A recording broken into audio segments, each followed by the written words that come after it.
السلام علیکم ورحمۃ اللہ، کیسے ہیں آپ؟ امید کرتی ہوں آپ سب خیریت سے ہوں گے۔ آج آپ کا لیسن سورۃ آل عمران پارہ نمبر 3 رکوع نمبر 10 ہے۔ شروع کرتے ہیں اللہ کے نام سے۔ اعوذ باللہ من الشیطان الرجیم، بسم اللہ الرحمن الرحیم۔ ان الذین کفروا لن تغنی عنہم اموالہم ولا اولادہم من اللہ شیئا وَأُولَئِكَ هُمْ وَقُودُ النَّارِ۔ ان الذین، بے شک وہ لوگ جنہوں نے کفروا، کفر کیا، انکار کیا، لن ہرگز نہیں، تغنیہ کام آئے گا۔ لن اپنے مضارع کو زبر دیتا ہے، ٹھیک ہے نا، یہ دیکھیں تغنیہ، ٹھیک ہے۔ جب بھی لن ہوگا، لن کا مطلب ہوگا ہرگز نہیں، معنی اس کا کریں گے ہرگز نہیں، اور اس کے آگے جو مضارع ہوگا نا اس کے اوپر زبر آئے گی، ٹھیک ہے۔ یہ آپ نے تھوڑی تھوڑی گرامر ذہن میں رکھنی ہے۔ لن تغنیہ ہرگز نہیں کام آئے گا، انہم ان سے، اموالہم ان کے مال، ولا اولادہم اور نہ ان کی اولاد، من اللہ اللہ سے یعنی اللہ کے مقابلے میں، شیئا کچھ بھی، واولئک اور یہی وہ لوگ ہیں، ہم وہ، وقود النار ایندھن ہے آگ کا۔ کون سی آگ کا؟ جہنم کی آگ کا ایندھن ہے، یعنی ان کو آگ میں، جہنم کی آگ میں پھینکا جائے گا اور جہنم کی آگ کو ان سے بھڑکایا جائے گا۔ یہ اللہ تعالیٰ نا مکے کے کافروں کو کہہ رہے ہیں کہ مکے کے کافر جو ہیں اگر ایمان نہیں لائیں گے، انکار کریں گے اللہ کی آیات کا، تو ان کا بھی ایسے ہی سزا دی جائے گی جیسے کہ آل فرعون کو سزا دی گئی تھی، اور ان کو جہنم کی آگ میں پھینکا جائے گا اور اس کو بھڑکایا جائے گا۔ کدا بھی جیسا کہ حال آل فرعون کا، والذین اور ان لوگوں کا، من قبلہم جو ان سے پہلے تھے، کذبوا انہوں نے جھٹلایا، بآیاتنا ہماری آیات کو، فاخذہم اللہ پس پکڑ لیا ان کو اللہ نے، بذنوبہم ان کے گناہوں کے سبب۔ یہاں پہ با جو ہے نا یہ سبب یا وجہ بتانے کے لیے آیا ہوا ہے، ٹھیک ہے نا۔ با کئی معنوں میں استعمال ہوتا ہے نا، یہ آپ نے پہلے بھی پڑھ لیا ہے، تو یہاں پہ با جو ہے نا سبب یا وجہ بتانے کے لیے آیا ہے، با سبب ان کے گناہوں کے یا با وجہ ان کے گناہوں کے۔ واللہ اور اللہ تعالیٰ شدید العقاب سخت سزا دینے والا ہے۔ قل للذین کفروا ستغلبون وتحشرون الی جہنم وبئس المہاد، کہہ دیجئے ان لوگوں سے جنہوں نے کفر کیا۔ یہاں پہ کافروں سے مراد مکہ کے کافر نہیں ہیں، یہاں پہ کافروں سے مراد مدینہ کے یہودی ہیں، وہ اہل کتاب میں سے کافر ہیں، ٹھیک ہے نا۔ مدینہ کے یہودی کافر جو ہیں ان سے کہہ دیجئے، ستغلبون، سا کا مطلب ان قریب ہوتا ہے، جو مستقبل قریب کی بات ہو نا اس کو سین سے ظاہر کرتے ہیں۔ ستغلبون ان قریب تم مغلوب کیے جاؤ گے، وتحشرون اور تم جمع کیے جاؤ گے، الی جہنم جہنم کی طرف، دنیا میں ان قریب تمہیں مغلوب کیا جائے گا۔ تو یہ اللہ تعالیٰ کی پیشن گوئی تھی جو سچ ثابت ہوئی۔ آپ صلی اللہ علیہ وسلم میں غزوہ بدر کے بعد پھر ان کو سزا دی، بنو قریظہ کو قتل کیا گیا، اور باقی دو قبیلوں کو بنو قینقاع اور بنو نذیر جو تھے ان کو جلا وطن کیا گیا، اور پھر خیبر فتح کیا گیا، خیبر والوں پر جزیہ یعنی ٹیکس نافذ کیا گیا۔ وتحشرون اور تم اکٹھے کیے جاؤ گے، یہ تو دنیا کی سزا تھی نا کہ ان کو کچھ کو قتل کیا گیا، کچھ کو جلا وطن کیا گیا، کچھ پر جزیہ یا ٹیکس لگایا گیا، یہ دنیا کی سزا تھی، اور جہنم کی طرف جمع کیے جاؤ گے، یہ آخرت کی سزا ہے۔ وبئس المہاد، وہ بہت بری جگہ ہے، بہت برا ٹھکانہ ہے۔ قد کان لکم آیۃ فی فئتین التقطا، تحقیق یا بلا شبہ ہے تمہارے لیے نشانی، فی فئتین التقطا، دو جماعتوں میں، دو گروہوں میں جو آمنے سامنے ہوئے، لڑنے کے لیے آمنے سامنے ہوئی۔ فئتن ایک جماعت یا ایک گروہ، تقاتلو لڑائی کرتی تھی، فی سبیل اللہ اللہ کے راستے میں، وہ مسلمانوں کی جماعت تھی، ٹھیک ہے۔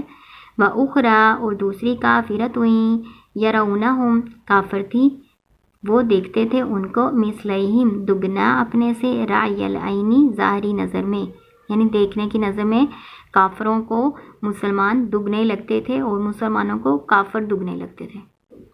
واللہ اور اللہ تعالیٰ یؤید بنصرہ مدد کرتا ہے اپنی نصرت کے ساتھ، من یشاء جس کو وہ چاہتا ہے، ان بے شک فی ذالک اس میں لعبرۃ البتہ عبرت ہے، لأولی الابصار بصیرت والوں کے لیے۔ اللہ تعالیٰ جو مدینے کی یہودی ہیں نا، ان کو اللہ تعالیٰ عبرت کے لیے بتا رہے ہیں کہ تم دیکھ چکے ہو کہ غزوہ بدر میں کیسے مسلمانوں نے کافروں کو شکست دی تھی۔ غزوہ بدر کا سارا واقعہ میں آپ کو یہاں پر نہیں بتاؤں گی، وہ انشاءاللہ ہم آگے جا کے پڑھیں گے۔ یہاں پہ صرف آپ یہ ذہن میں رکھیں کہ مدینے کے جو یہودی تھے نا، ان کو اللہ تعالیٰ بتا رہے ہیں کہ تم سمجھ لو جو کافروں کا، جو مکے کے کافروں کی سزا ہوئی ہے نا غزوہ بدر میں، اللہ تعالیٰ نے ان کو سزا دی ہے مسلمانوں کے ہاتھوں، تو تمہارا بھی وہی حال ہوگا۔ تو تم سمجھ جاؤ، عقل مند ہو تو بصیرت حاصل کر لو، سمجھ جاؤ کہ تمہارے ساتھ بھی ایسا ہی سلوک ہوگا، یعنی اللہ تعالیٰ تمہیں بھی ایسے ہی سزا دیں گے اگر تم ایمان نہ لائے اور تم نے مسلمانوں کے خلاف سازشیں بند نہ کی تو۔ زُيِّنَ لِلنَّاسِ حُبُّ الشَّهَوَاتِ مِنَ النِّسَاءِ وَالْبَنِينَ وَالْقَنَاطِيرِ الْمُقَنطَرَةِ مِنَ الذَّهَبِ وَالْفِضَّةِ وَالْخَيْلِ الْمُسَوَّمَةِ وَالْأَنْعَامِ وَالْحَرْثِ ذَلِكَ مَتَاعُ الْحَيَاةِ الدُّنْيَا وَاللَّهُ عِندَهُ حُسْنُ الْمَآبِ۔ زُيِّنَ مزین کر دیا گیا، سجا دیا گیا، للناس لوگوں کے لیے، حب الشہواتی خواہشات کی محبت کو۔ خواہشات کون سی؟ نفسانی خواہشات۔ من النساء عورتوں میں سے، سب سے پہلے اللہ نے عورتوں کا ذکر کیا، والبنینا اور بیٹے، والقناطیر المقنطرۃ ڈھیروں ڈھیر خزانے، من الذھب سونے کے، والفضۃ اور چاندی کے، والخیل المسومۃ اور گھوڑے نشان لگے ہوئے گھوڑے یعنی عمدہ نسل کے گھوڑے۔ گھوڑے اس وقت سواری کے لیے استعمال کیے جاتے تھے، آج کے دور میں ہم کہہ سکتے ہیں اچھے برانڈ کی، بہت مہنگے برانڈ کی گاڑیاں۔ والانعامی اور کھیتی، والانعامی اور مویشی، والحرث اور کھیتی، ذالک یہ متاع الحیات دنیا، دنیا کی زندگی کا فائدہ ہے، دنیا کی زندگی کا متاع ہے، واللہ اور اللہ تعالیٰ عندہ اس کے پاس حسن المآب اچھا ٹھکانہ ہے۔ اللہ تعالیٰ وہ ساری خواہشات بتا رہے ہیں جس کی انسان کو دنیا میں خواہش ہوتی ہے۔ سب سے پہلے اللہ تعالیٰ نے مردوں کے لیے خواہش کا ذکر کیا، وہ عورتیں ہیں، پھر بیٹے ہیں، پھر ڈھیروں ڈھیر خزانے یعنی مال و دولت، سونا چاندی، اور پھر سواری اچھی، مویشی، اور پھر کھیتی یعنی زمینوں کا ذکر کیا اللہ تعالیٰ نے۔ پھر اللہ تعالیٰ نے کہا کہ یہ سارا کچھ دنیا کی زندگی کا فائدہ ہے، ٹھیک ہے نا؟ تو اللہ تعالیٰ نے ان چیزوں کو برا نہیں کہا۔ عورتوں کے بارے میں تو حدیث ہے، آپ صلی اللہ علیہ وسلم نے فرمایا کہ نیک عورت جو ہے وہ دنیا کا بہترین متاع ہے، ٹھیک ہے؟ تو آپ صلی اللہ علیہ وسلم کو بھی عورتیں اور خوشبو زیادہ پسند تھی۔ آپ صلی اللہ علیہ وسلم نے کہا، آپ صلی اللہ علیہ وسلم کی حدیث ہے کہ مجھے عورتیں اور خوشبو بہت پسند ہے، یعنی یہ ساری نعمتیں بری نہیں ہیں، ان کے ساتھ اچھا فائدہ بھی اٹھایا جا سکتا ہے، ان کے ساتھ آخرت کی تیاری بھی کی جا سکتی ہے، اور ان میں غافل ہو کے اللہ کے ذکر سے، اللہ کے راستے سے ہٹنا نہیں ہے، ٹھیک ہے نا؟ انہی چیزوں سے دنیا کا فائدہ بھی حاصل کرنا ہے اور آخرت کی کمائی بھی کرنی ہے، ان میں غافل ہو کے اللہ کے راستے سے، اللہ کے ذکر سے دور نہیں ہونا، ٹھیک ہے؟ بلکہ آخرت کمانے میں ان چیزوں سے مدد لینی ہے، ٹھیک ہے؟ تو پھر یہ ساری دنیا کی فائدے کی چیزیں کوئی بری نہیں ہیں۔ مال ہوگا، ٹھیک ہے، آپ اچھی جگہ پہ اس کو لگائیں گے، اللہ کے راستے میں خرچ کریں گے، صدقہ خیرات کریں گے تو آپ آخرت کے لیے اس میں سے کمائیں گے۔ اولاد ہے، بیٹے ہیں، تو ان کو اچھی تربیت کریں گے، اپنے لیے صدقہ جاریہ بنائیں گے، ٹھیک ہے؟ اور بیویوں سے بھی آپ کہہ سکتے ہیں کہ دنیا کا فائدہ تو اٹھانا ہی ہے، آخرت میں بھی وہ آپ کی مددگار ثابت ہو سکتی ہیں، ان کے ساتھ اچھا سلوک کریں، حسن سلوک سے پیش آئیں، ان کی اچھی تربیت کریں، ٹھیک ہے؟ تو اللہ تعالیٰ نے سارا یہ کہا کہ دنیا میں فائدہ اٹھانے کی چیز ہے، ان میں منہمک ہو کر نہیں رہ جانا، یعنی ان میں نہیں کھو جانا، تو ان کو آخرت کمانے کے لیے استعمال کرنا ہے۔ کل کہہ دیجئے اُنبئکم بخیر من ذالکم، کیا میں خبر دوں، کیا میں بتاؤں تم کو بہتر کی تمہاری اس سے، یعنی تمہارے اس سارے متاع سے بہترین جو متاع ہے، کیا اس کی خبر نہ میں تمہیں دوں؟ للذین اتقوا، ان لوگوں کے لیے جنہوں نے تقوی اختیار کیا، عند ربہم، ان کے رب کے پاس، جنات، ان باغات ہیں، تجری من تحتہا الانہار، بہتی ہے ان کے نیچے نہریں، خالدین فیہا، وہ ہمیشہ اس میں رہیں گے، وازواج مطہرۃ ورضوان من اللہ، اور پاک بیویاں اور رضامندی اللہ کی طرف سے، واللہ بصیر بالعباد، اور اللہ تعالیٰ خوب دیکھنے والا ہے بندوں کو۔ اب اس میں اللہ تعالیٰ نے بتایا کیا میں تمہیں ان ساری چیزوں کی، دنیا کی ساری نعمتوں سے بہترین چیز نہ بتاؤں؟ جو ان لوگوں کے لیے ہے جو تقوی اختیار کریں گے، جو اللہ سے ڈرتے رہیں گے، ڈر ڈر کے اللہ تعالیٰ سے زندگی گزاریں گے، جن چیزوں سے اللہ نے منع کیا ہے ان سے بچ کے رہیں گے، ان کے لیے کیا ہوگا؟ اللہ کے پاس باغات ہیں جن کے نیچے نہریں بہتی ہیں، وہ ہمیشہ اس میں رہیں گے، ان کو کوئی ڈر نہیں ہوگا کہ ان کی نعمتیں یہاں سے ختم ہوں گی یا ان کو وہاں سے نکالا جائے گا۔ اور وہاں پہ ان کو جو بیویاں ملیں گی نا، ٹھیک ہے، دنیا میں یہ آپ کو بتایا تھا نا، پہلے نمبر پہ اللہ تعالیٰ نے رکھا ہے جس چیز کی انسان کو خواہش ہوتی ہے، عورت کو اللہ تعالیٰ نے اس میں پہلے نمبر پہ رکھا ہوا ہے۔ تو عورت انسان کے لیے ٹھیک ہے بہترین متاع بھی ہے، لیکن سب سے بڑا فتنہ بھی ہے۔ آپ صلی اللہ علیہ وسلم کی حدیث ہے کہ میں نے، حدیث کا مفہوم میں آپ کو بیان کر رہی ہوں، آپ صلی اللہ علیہ وسلم نے فرمایا کہ میں نے اپنے پیچھے عورتوں سے بڑا فتنہ نہیں چھوڑا، ٹھیک ہے نا، بہترین متاع بھی ہے لیکن سب سے بڑا فتنہ بھی ہے۔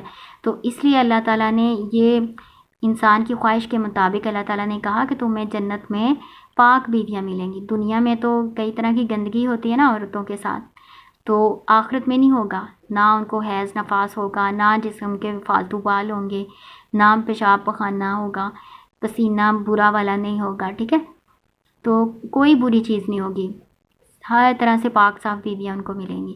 اور سب سے بڑھ کے چیز جو نعمت ہوگی ان کے لیے، رضوان من اللہ، اللہ کی رضا مندی، اللہ تعالیٰ کی طرف سے اعلان ہوگا کہ میں کبھی تم سے ناراض نہیں ہوں گا۔ تو یہ سب سے بڑی نعمت ہوگی اہل جنت کے لیے۔ اور اللہ تعالیٰ اپنے بندوں کو خوب دیکھنے والا ہے، یعنی اللہ تعالیٰ ان سے باخبر ہے۔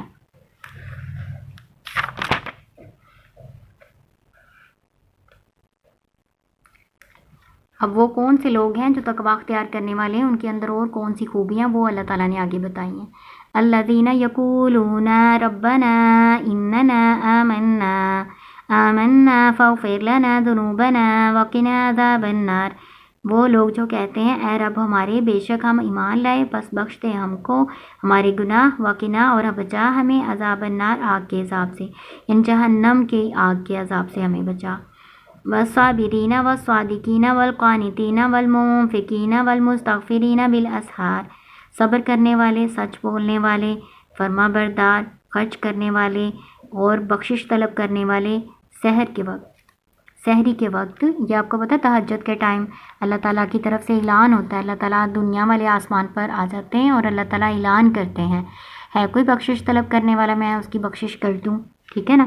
تو یہ جو لوگ ہیں نا تقوی اختیار کرنے والے، جن کو اللہ تعالیٰ نعمتیں دیں گے جنت میں، ان کی خوبی یہ بھی ہے کہ وہ صبر کرتے ہیں مصائب میں، مشکلات میں۔ صبر سے مراد ہوتا ہے روکنا، اپنے آپ کو غلط کاموں سے روکنا بھی صبر ہوتا ہے، ٹھیک ہے نا۔ اور مشکلات آئیں زندگی میں تو اس میں بھی صبر کرنا، اللہ پر توکل کرنا، بھروسہ کرنا، وہ بھی اس میں شامل ہے۔ صادقین، سچ بولنے والے، سچائی جو ہے نا، سچائی جنت کی طرف لے جاتی ہے۔ والقانتین، فرما بردار، قانتین کا مطلب ہوتا ہے جھکنے والے، اللہ تعالیٰ کے آگے جھکنے والے، اللہ کے ہر حکم کے آگے جھکنے والے۔ والمنفقین، اور خرچ کرنے والے، اللہ کے دیے ہوئے رزق میں سے خرچ کرنا، اللہ کی ہر نعمت رزق ہے تو اس میں سے اللہ کے راستے میں خرچ کرتے ہیں، اور سحری کے وقت بخشش طلب کرتے ہیں۔ تو یہ ان لوگوں کی، تقوی والوں کی خوبیاں ہیں جو اللہ نے بیان کی ہیں۔ شہید اللہ، گواہی دی اللہ نے، انہ، بے شک وہ، لا الہ الا ہو، نہیں کوئی معبود سوائے اس کے، والملائکۃ، اور فرشتوں نے، واولو العلم، اور علم والوں نے، قائما بالقسط، جو قائم ہے انصاف کے ساتھ۔ سب نے گواہی دی کہ اللہ کے سوا کوئی معبود نہیں ہے، لا الہ الا هو العزیز الحکیم، نہیں کوئی معبود سوائے اس کے، وہ غالب ہے، حکمت والا ہے۔ ان الدین عند اللہ الاسلام، بے شک دین اللہ کے نزدیک اسلام ہے، یعنی اللہ تعالیٰ نے دین اسلام کو ہی قبول کرنا ہے، اسلام کے سوا کوئی اور دین قبول نہیں ہونا، ٹھیک ہے۔ آپ صلی اللہ علیہ وسلم آخری نبی ہیں، آپ صلی اللہ علیہ وسلم کے بعد کوئی نبی نہیں آئے گا، کوئی شریعت نہیں، کوئی کتاب نہیں۔ قیامت تک آنے والے تمام لوگوں کو قرآن سے ہی ہدایت حاصل کرنی ہے اور دین اسلام ہی قبول کرنا ہے اور اسی کے مطابق زندگی گزارنی ہے، تبھی وہ نجات پائیں گے۔ وَمَا اخْتَلَفَ الَّذِينَ أُوتُوا الْكِتَابَ إِلَّا مِن بَعْدِ مَا جَاءَهُمُ الْعِلْمُ بَغْيًا بَيْنَهُمْ، اور نہیں اختلاف کیا، اللہ سے پہلے جو بھی لفظ آئے گا نا آپ اس کا نہیں کریں گے ترجمہ، اور نہیں اختلاف کیا ان لوگوں نے اوت الکتابہ جو دیے گئے تھے کتاب الا مگر من بعدی بعد اس کے ماں جو جاءہم العلم آ گیا ان کے پاس علم بغین ضد سے بینہم آپس کی. اہل کتاب نے کیوں نہیں اسلام قبول کیا؟ ضد کی وجہ سے. وہ ضد کیا تھی وہ آپ پہلے اس بارے میں پڑھ چکے ہیں. کیا ضد تھی؟ اہل کتاب کہتے تھے جو آخری نبی ہے وہ بنو اسماعیل میں کیوں آئے ہیں، بنو اسحاق میں کیوں نہیں آئے، ٹھیک ہے نا. تو اس ضد میں آ کے پہچاننے کے باوجود انہوں نے حق کا انکار کیا. وَمَن يَكْفُرْ بِآيَاتِ اللَّهِ جو کوئی انکار کرے گا اللہ کی آیات کا فَإِنَّ اللَّهَ پس بے شک اللہ تعالیٰ سریع الحساب جلد حساب لینے والا ہے. فَإِنْ حَاجُّوكَ پس اگر جھگڑا کریں آپ کے ساتھ فَقُلْ پس کہہ دیجئے اسلمت میں نے سپرد کر دیا وجہیہ اپنا چہرہ للہ اللہ کے لیے وَمَنِ اتَّبَعَنِ اور وہ جس نے میری پیروی کی. چہرے کو اللہ کے سپرد کرنے سے مراد میں نے اپنا آپ اللہ کے سپرد کر دیا، میں اللہ کا فرما بردار ہو گیا، اور جو میری پیروی کرنے والے ہیں وہ بھی اللہ کے فرما بردار ہیں. وَقُلْ لِلَّذِينَ أُوتُوا الْكِتَابَ وَالْأُمِّيِّينَ أَسْلَمْتُمْ اور کہہ دیجئے ان لوگوں سے وہ جو کتاب دیے گئے ہیں یعنی اہل کتاب یہود و نصارہ سے آپ کہہ دیں وَالْأُمِّيِّينَ اور امیوں سے مراد مکے کے کافر ہیں. ان کو امی یعنی ان پڑھ کہا جاتا ہے، ان کے پاس کتاب نہیں تھی نا تو اس لیے ان کو امی کہا جاتا ہے. امیوں سے کہہ دیں اور اہل کتاب میں سے جو کافر ہیں ان سے کہہ دیں اسلم تم کیا تم فرما بردار ہوتے ہو؟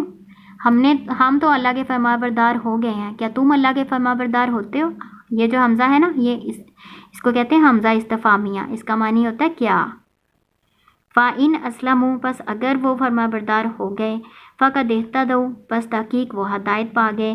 وَإِنْ تَوَلَّوْا اور اگر وہ پھر گئے فَإِنَّمَا عَلَيْكَ الْبَلَاغُ پس صرف آپ پر ہے پہنچا دینا. ماں کافہ ہوتا ہے، انا کے عمل کو روکتا ہے، اس کا معنی ہوتا ہے صرف یا بے شک صرف، ٹھیک ہے نا. علیکہ آپ پر، کس پر؟ اے نبی محمد صلی اللہ علیہ وسلم آپ پر.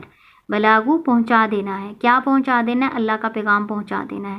اگر یہ نہیں مانتے تو اے نبی محمد صلی اللہ علیہ وسلم آپ کے ذمے صرف صاف صاف اللہ کا پیغام پہنچا دینا ہے. واللہ اور اللہ تعالیٰ بصیرٌ خوب دیکھنے والا ہے بالعباد بندوں کو، یعنی اللہ تعالیٰ اپنے بندوں سے خوب واقف ہے. ٹھیک ہے، یہ آپ کا رکوع پورا ہو گیا. آسان سا رکوع تھا آج والا، آپ کا لیسن آسان سا تھا. اس میں کافروں کو بتایا گیا ہے کہ اگر وہ نہ مانیں گے تو ان کو بھی ویسے ہی سزا دی جائے گی جیسے فرعون کو دی، اور جیسے مکہ والوں کو غزوہ بدر میں اللہ تعالیٰ نے سزا دی. ٹھیک ہے، تو پیشن گوئی جو اللہ تعالیٰ نے کی تھی وہ پھر یہ جو پیشن گوئی کی گئی تھی یہودیوں کے بارے میں وہ ایسے ہی واقعہ ہوا کہ کچھ قبیلوں کو تو جلا وطن کیا گیا، کچھ کو قتل کیا گیا، اور کچھ پر جزیہ یعنی ٹیکس نافذ کیا گیا ہے نا. تو پھر اللہ تعالیٰ نے نا وہ خواہشات بتائی ہیں جو انسان کو ہوتی ہیں دنیا میں. پھر اللہ تعالیٰ نے بتایا کہ ان سے بہتر جو ہے نا وہ میں تمہیں اس کے بارے میں خبر دوں کہ وہ جو تقوی اختیار کرنے والے ہیں ان کو ان دنیا کی نعمتوں سے اچھی نعمتیں ملیں گی. تو وہ تقوی اختیار کرنے والوں کی اور کیا خوبیاں وہ بتائی ہیں اللہ تعالیٰ نے کہ وہ کیا کیا کرتے ہیں. ٹھیک ہے، یہ دعا کرتے ہیں اور ساتھ صبر کرتے ہیں، سچ بولتے ہیں، اللہ کی فرما برداری کرتے ہیں، اللہ کی نعمتوں میں سے خرچ کرتے ہیں اور استغفار طلب کرتے ہیں. ٹھیک ہے، پھر اللہ تعالیٰ نے بتایا کہ اہل کتاب نے کیوں انکار کیا اسلام کا، ضد کی وجہ سے انکار کیا. پھر اللہ تعالیٰ نے کہا کہ اگر نہیں نا وہ ایمان لاتے تو آپ تو پہنچا دیں، آپ کہہ دیں میں تو ایمان لاتا ہوں، میں تو اپنا آپ اللہ کے سپرد کرتا ہوں، جو میری پیروی کرتے ہیں وہ بھی. اور پھر اللہ تعالیٰ نے کہا اہل کتاب سے اور مکہ کے کافروں سے کہہ دیں اگر کیا تم فرما بردار ہوتے ہو؟ اگر وہ فرما برداری اختیار کریں گے نا تو وہ ہدایت پا جائیں گے، اگر نہیں تو پھر آپ پر ان کا کوئی اختیار نہیں. آپ نے اپنا ذمہ جو تھا وہ پورا کر دیا، اللہ کا پیغام پہنچا دیا. ٹھیک ہے، باقی ہدایت دینا جو وہ اللہ کے ذمے ہے. تو اس کو ریوائز کریں، اللہ تعالیٰ آپ کو کامیاب کرے. السلام علیکم و رحمۃ اللہ.